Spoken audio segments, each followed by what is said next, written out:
Welcome to Caldwell County Today. I'm Paige Counts, Public Information Officer for Caldwell County.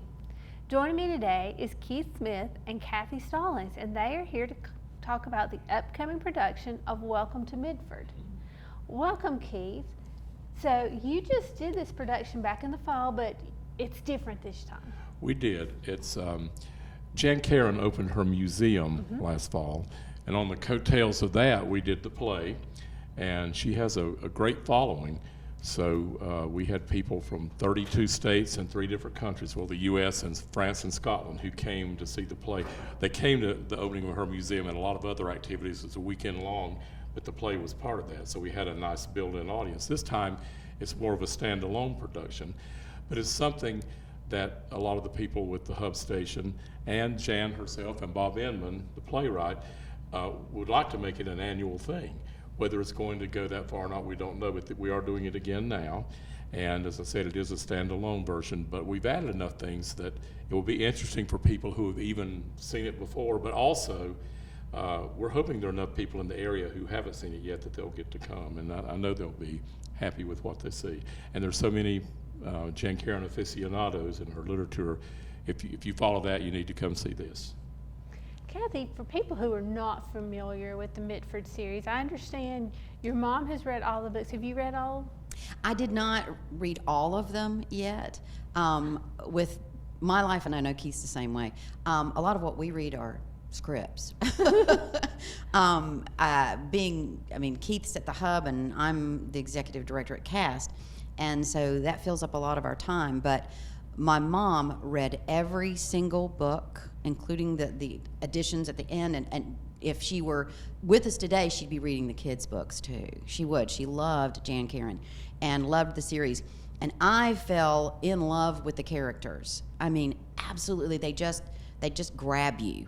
And so I'm thrilled to be part of this. I mean, Cynthia and Father Tim, they remind me a lot of my sister and brother-in-law. He became a local pastor just 6 or 7 years ago.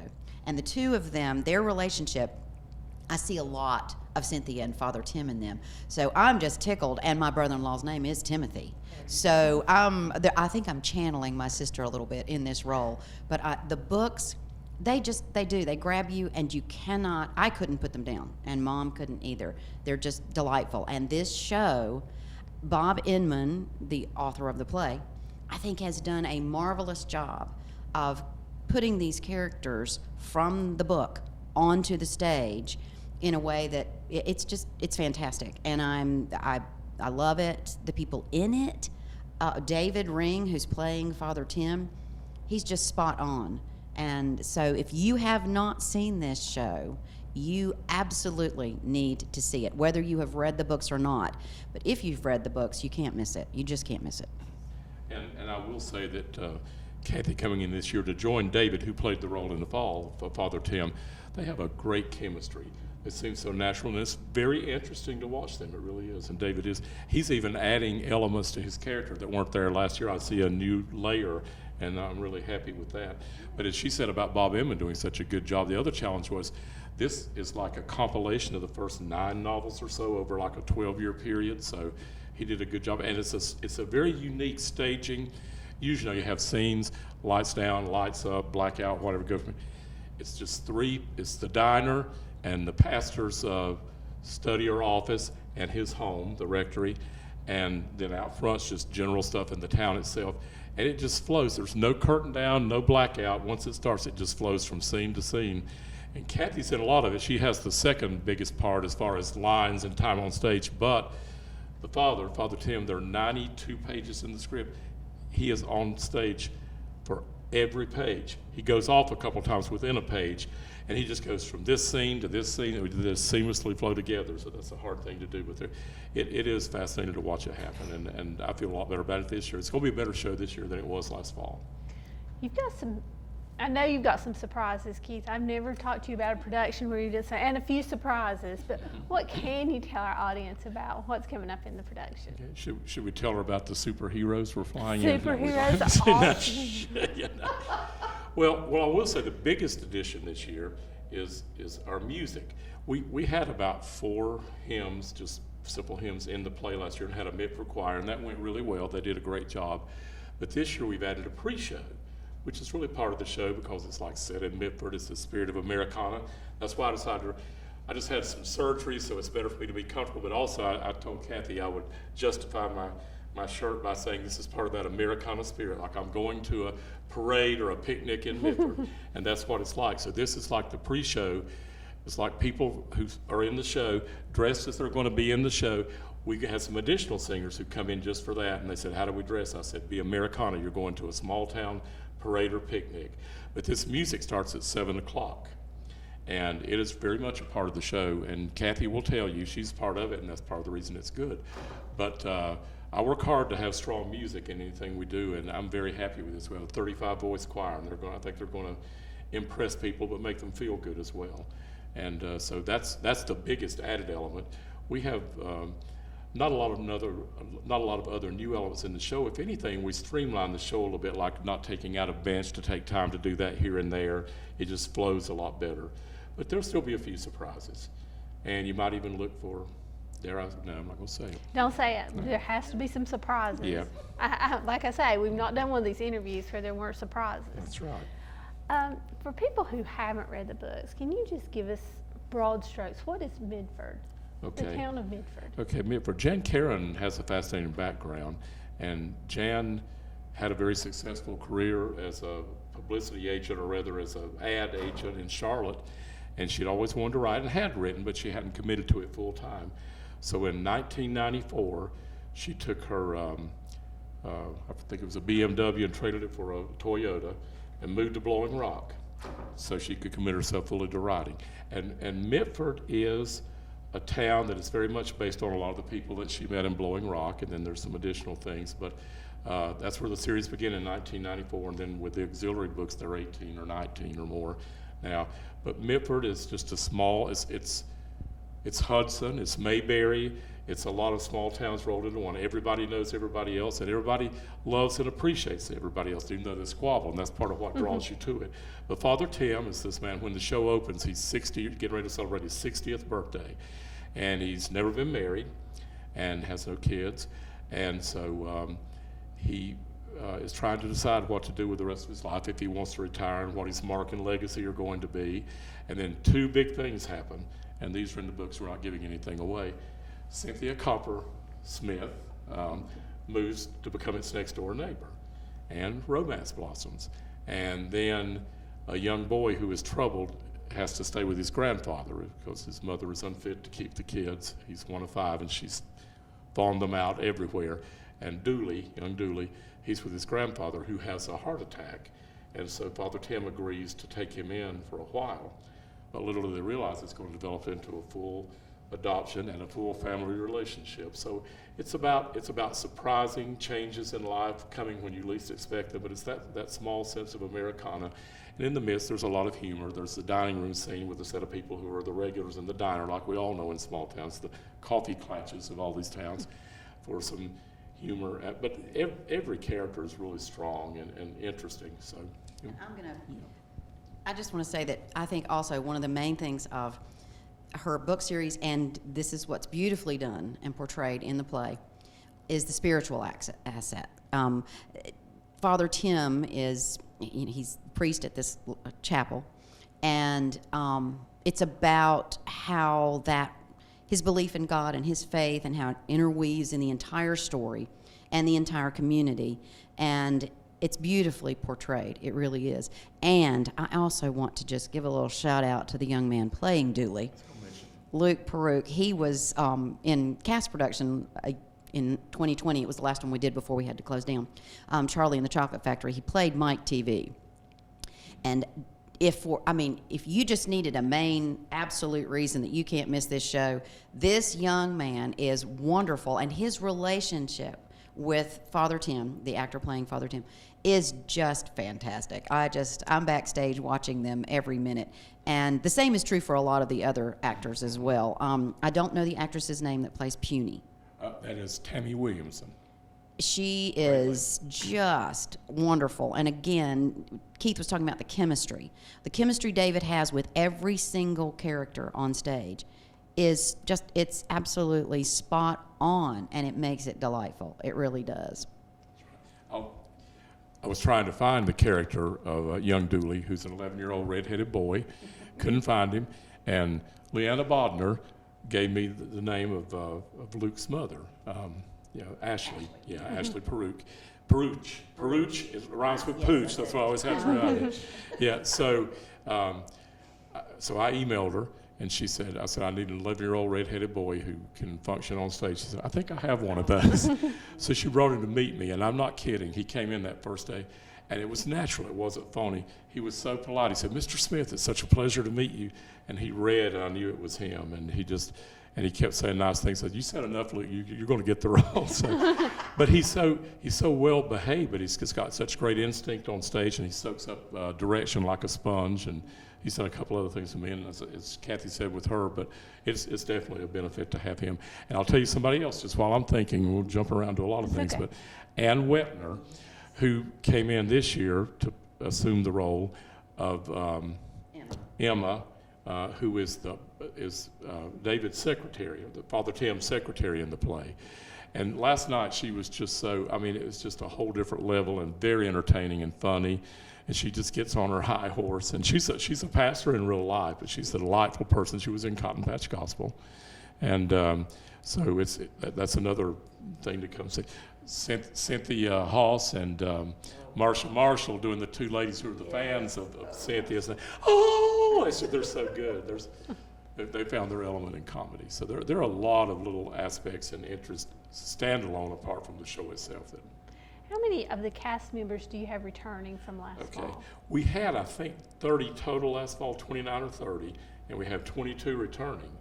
And it's a great balance because the people who are returning, as we were talking earlier, they've gotten stronger and more confident since last year and understand it a little better, so their characters are going to be stronger. They've added dimension.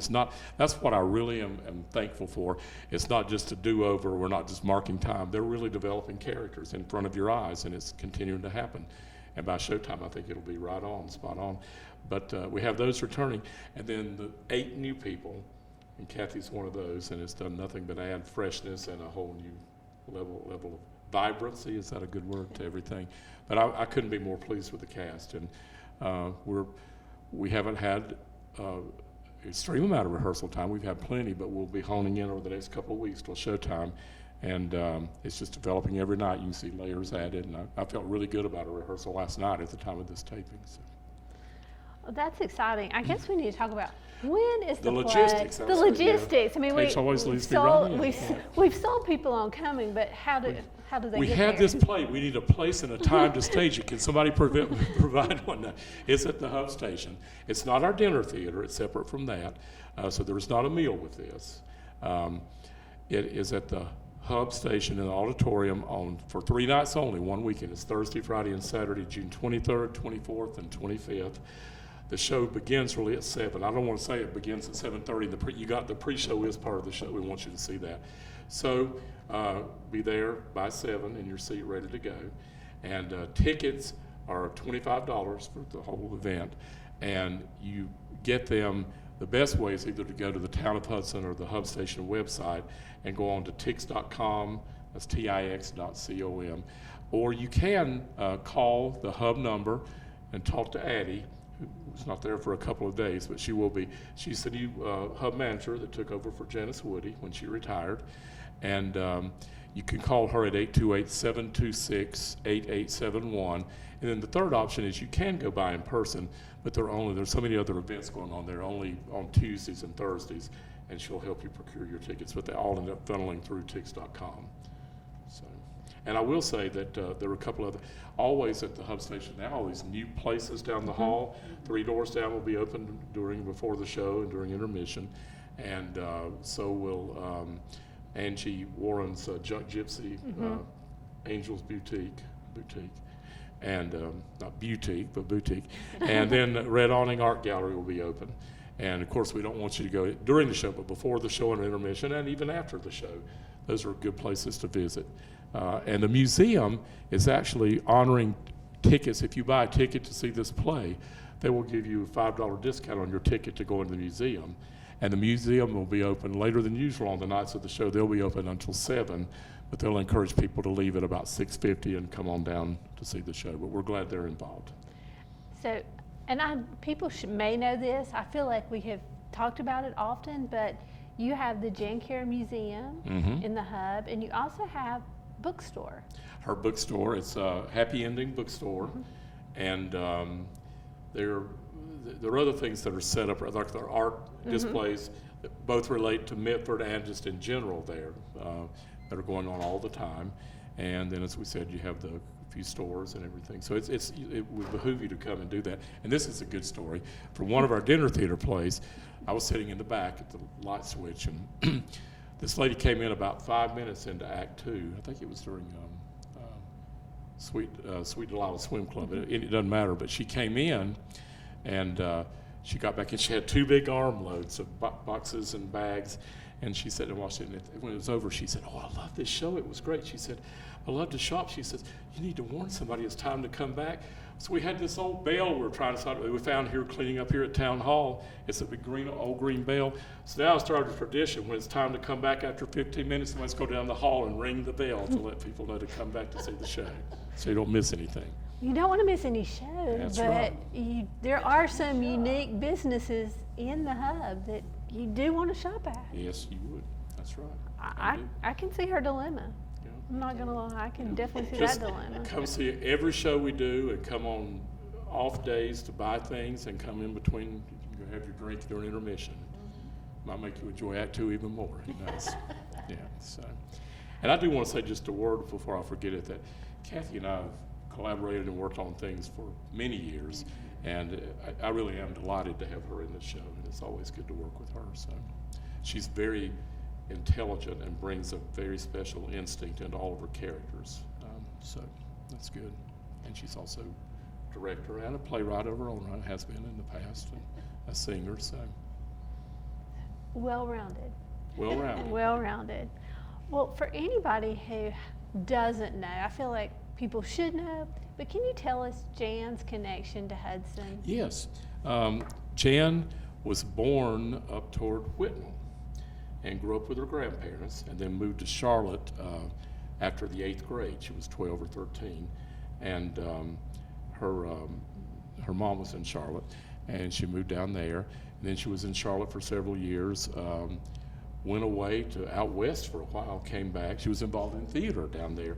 But as I said, when she became a successful advertising agent and won some awards for that, but she really wanted to commit to her writing, and that's when she went to Blowing Rock. And something I will add is that a poignant part of the story, her first book was dedicated to her daughter, who just passed away this last summer from a bad, quick illness. So there's a poignancy there. But she moved to Virginia, then came back to Black Mountain, and her daughter had been a photographer in Hawaii and came back around 2016 to Black Mountain.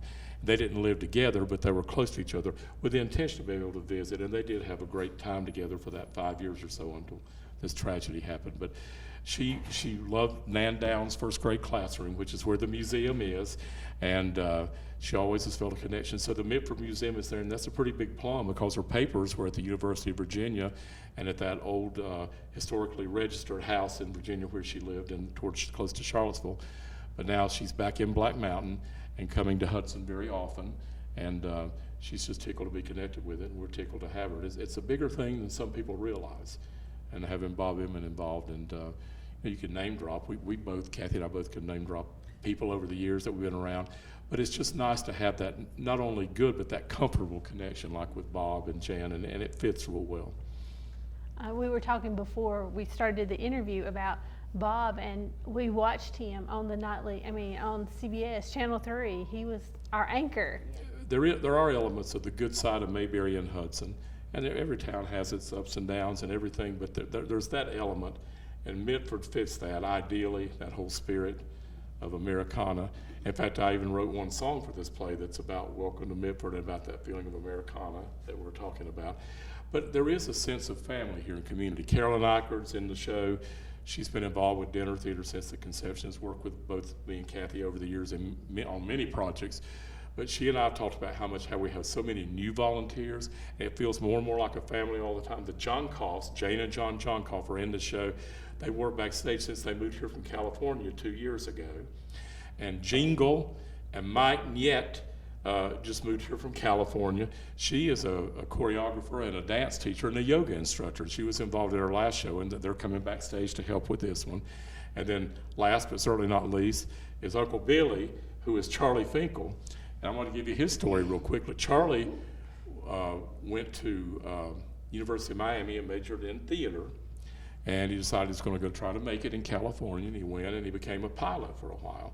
And he was getting some interviews for some jobs and auditions, and he had a horrific plane crash, but he survived. And about that time he said, you know, I need some way to feed my family that I'm in the process of having, rather than relying on maybe the arts. That's a fight of faith Kathy and I fought every day of our lives. But he decided to become a lawyer and became a very successful trial lawyer in California, but he kind of got tired of being out there when he retired, moved back to Taylorsville.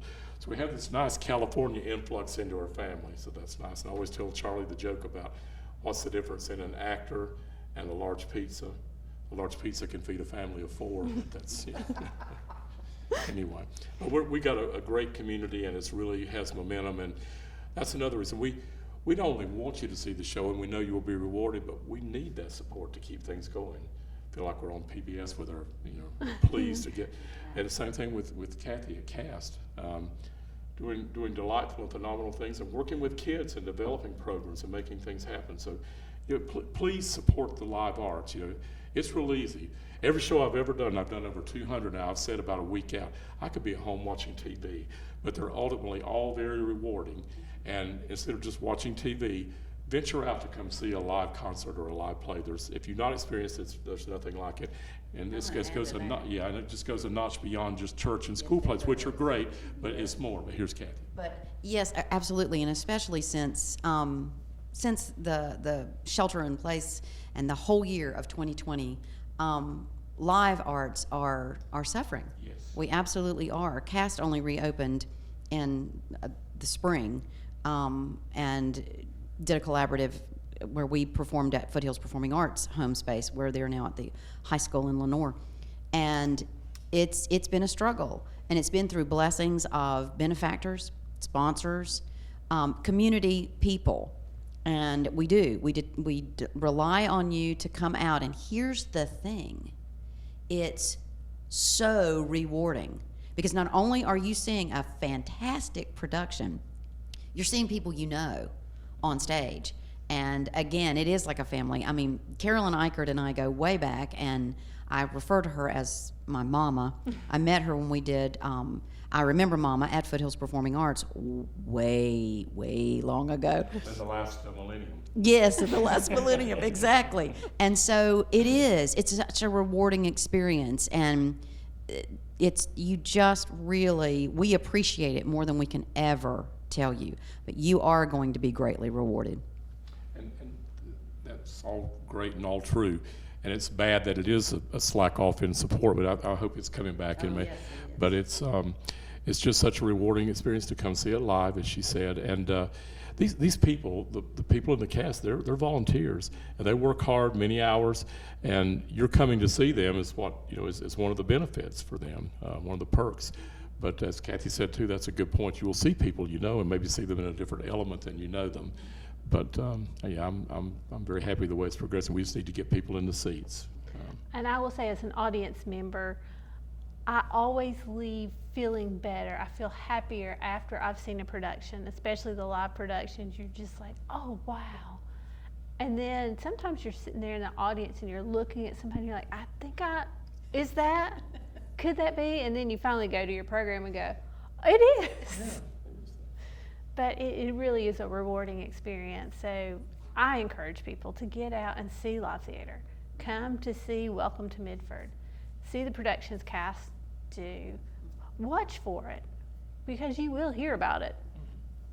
And a lot of that's thanks to you and Keegan and Eric and others.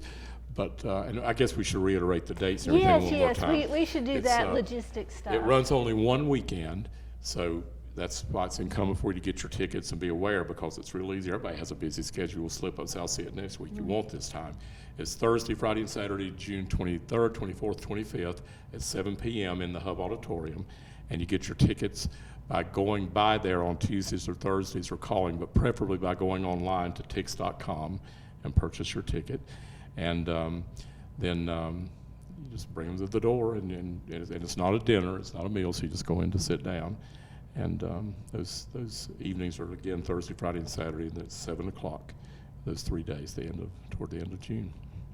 And I can also add, you'll probably see someone you know in the audience. That's the other thing I thought you were going to say, yes.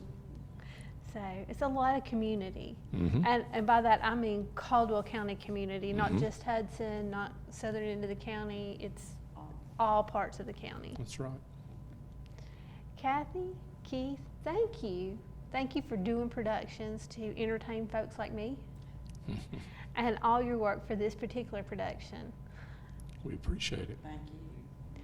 And I encourage you to get out, get your tickets to see Welcome to Mitford.